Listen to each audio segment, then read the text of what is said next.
So how can you change the Google app icon on the iPhone? Let's begin. If this is your first time on this channel, consider subscribing because I have plenty of tutorials coming up and I don't want you to miss them.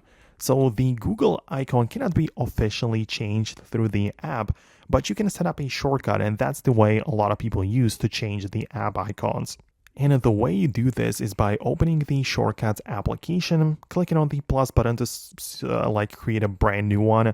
And the action you want to choose is to open the app, right? It's just going to be plain simple like that. Choose the app to be Google or any of the other Google apps.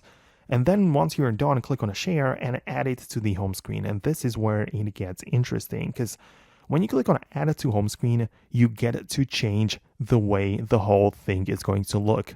You can change the name of the application as well as the icon. So you can choose an image from the gallery, or you can create this custom one from the backgrounds and icons and all of that. So this is how you can technically change it. It will not be for the Google app officially, but it's for a shortcut which opens it up. But as I said, a lot of people utilize this method to customize their icons on the iPhone. So let me know if you managed to do it.